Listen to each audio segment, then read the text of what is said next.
Not to say that we have any tips or tricks. I despise that term, tips or tricks. There's no trick.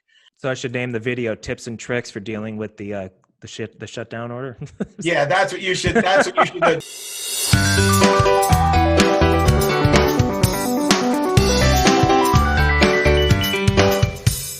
Welcome to Tax Talk. This is Patrick Best, the author of the Essential Tax Resolution Survival Guide and tax attorney at Best Tax Solutions. With me today, I have a special guest, Rick Franz, growth coach of the Poconos. Rick, thank you very much for joining us today. Thank you. Thank you for having me. I appreciate it. Yeah, can you introduce yourself for everyone? Tell us a little bit about yourself and what you do. Absolutely. So my name's Rick Franzo, like Pat said. I am the growth coach of the Poconos. I'm a business coach. I've been business coaching in this area for about 2 years. I've been coaching unofficially for about 10 years in the medical realm. I am a certified business coach. I'm also certified in DISC, so I'm a behavioral consultant as well.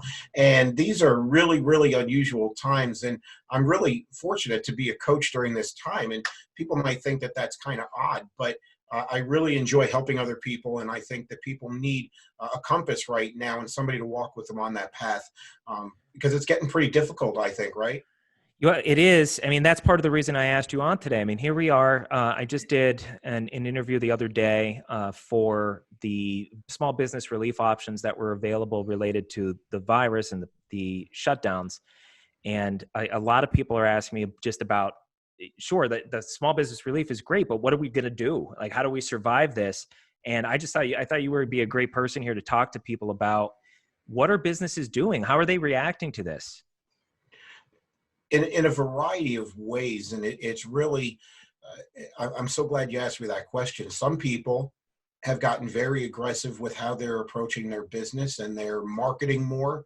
They have pivoted to some different services or some items that they can find profitable during this time. And other people have really just shut down. They're almost paralyzed by the fear that this has caused. And it's uncertain times. It's definitely unusual times. It's unprecedented times. And a lot of people are just frozen into inaction. And it almost is, it's not a therapy kind of a role that I have, but to talk them down off of the ledge and remind them why they got into business in the first place and to keep moving forward, no matter what that looks like. I love that. I mean, the why is so important though, isn't it? I mean, why are you doing this? That's everything should start with the why. And we lose sight of that, especially when things are going good. It cures a lot of ills and it covers up a lot of other things. But when things are going bad, and they can be during this time, say they had a brick and mortar retail shop that they had to close down. Maybe they have something that isn't really a viable service. It's not essential right now. What do? So you kind of go around in a circle and you say, but now what do? I'm a little bit lost. And who do you turn to? There isn't really that many places to turn to. You can talk to your colleagues, you can talk to your peers, and they're going to be in the same boat. So it's almost that outside looking in and that inside looking out. So what I do as a coach, especially during times like this, is I have the outside looking in, and I can see things maybe that a client can't from the inside looking out. So my perspective is a lot different. So I can actually guide them. I don't tell people what to do, but I can guide them in a direction where they really want to be based on what they tell me. Right. So, I mean, you're dealing with a lot of different types of businesses and a lot of different types of business owners. I mean, you mentioned earlier you do the DISC assessment. I know I've done one with you myself. I thought it's fantastic. I love it. Recommend everyone give you a call just to do that if you own a business. I think it's amazing. But how are you working with these business owners to keep their state of mind, just to keep themselves together?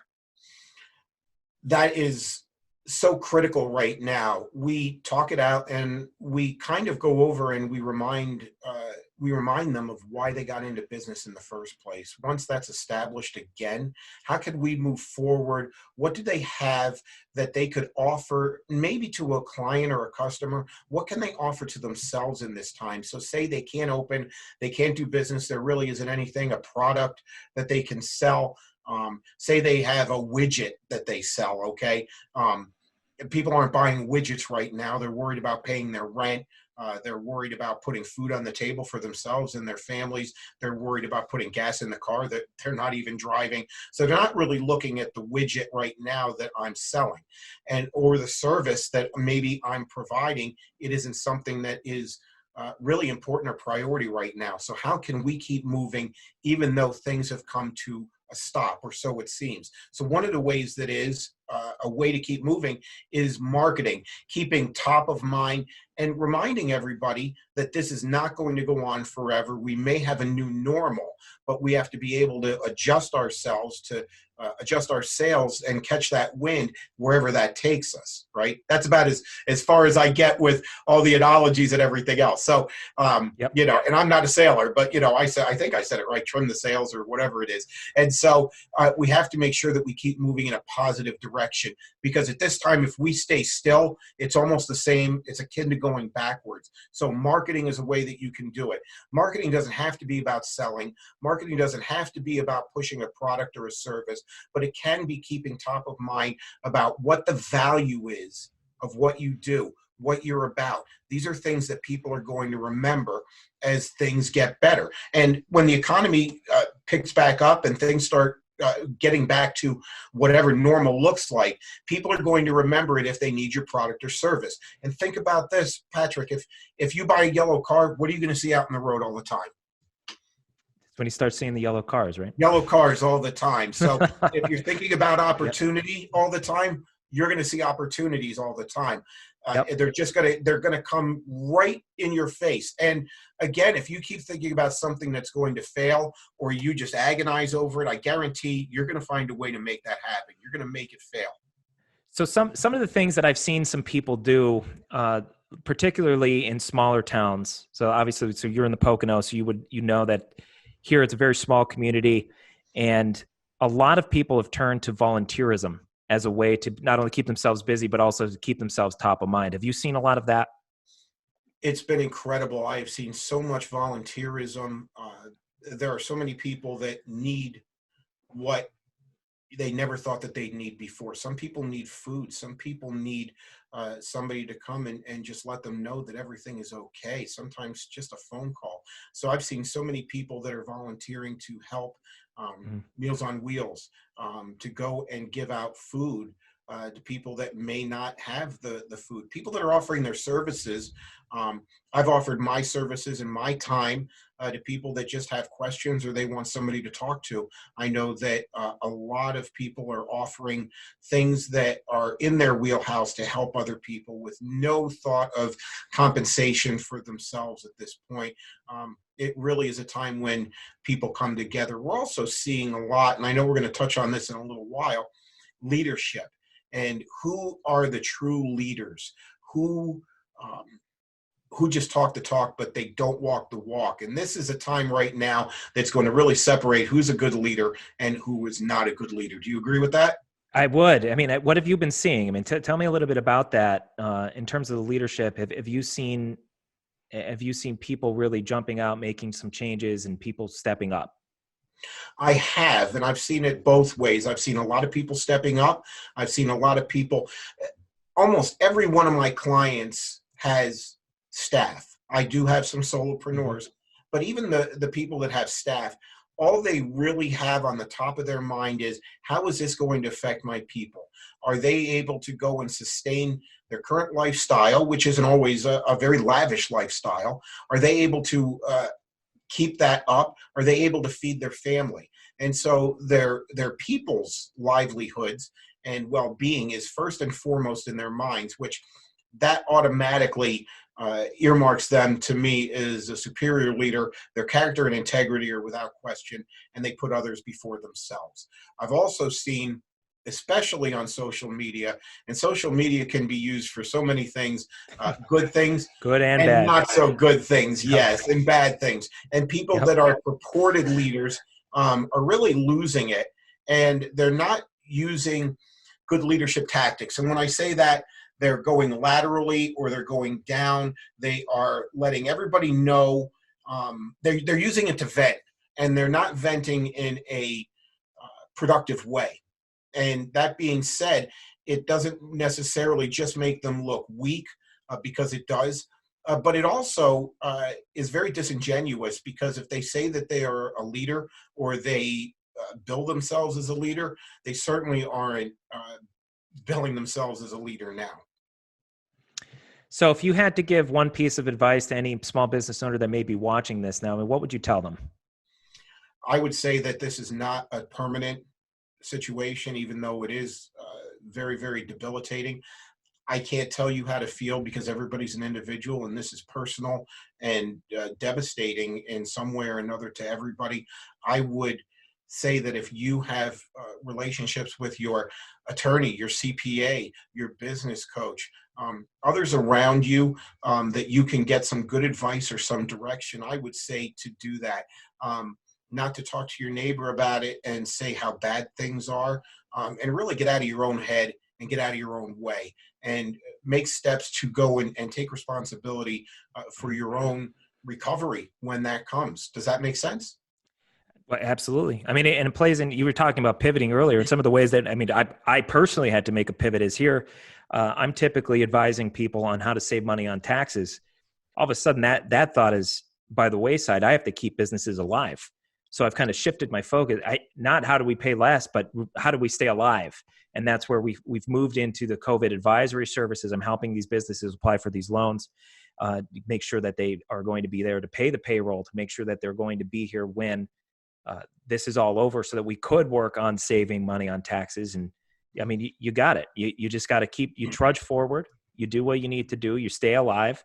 You work with the people like yourself, like me, like your CPA, people who are involved in keeping businesses alive for a living, who are trained to do that and work in crises. And that's how you do it. I agree with you completely. Yeah, absolutely. And I love that you said, you had to pivot. This is not an ideal environment for people that get out there and network or meet with clients one-to-one, to do it virtually. I know that instructors, college professors, teachers, they're having to pivot and to do things that are not necessarily in their comfort zone, but you've got to make it work. And so you do the best with what you have. We're very fortunate that we have this type of technology, that we can still touch people in the way that we need to when it comes to educating. And even you can use this to continue to build relationships and to retain relationships that you already have. And it's just, you've got to believe that there is an end result to what you do, and go into it with a clear head and with a positive attitude, and have a goal, set a SMART goal in mind for what you want to do, and don't have this whole thing really roll up on you and get ahead of you. So when I say set SMART goals, if people aren't familiar, they're strategic, measurable, attainable, realistic or relevant, and they're time bound. So if you break it down, you can take something that is huge and really get down to, is it specific? Is it something that I can measure the results? Is there a timestamp to it? Is it realistic, or is it pie in the sky? Then you can look at the tactics that it takes to achieve it, and maybe some obstacles that might be in your way. And I think that that's important, and really decide what it is that you want to get out of this time. Okay, we're all almost, it's like a pause almost, not a stop, but a pause. And it shouldn't be a stop, because you should continue to do things, educate yourself, like I said, continue to market, and really get to know who your client base or your customer base is. Because when it comes down to it, people are doing one of two things. They're either running from pain, or they're running towards pleasure. What is it that your product or your service provides? Or maybe it's both.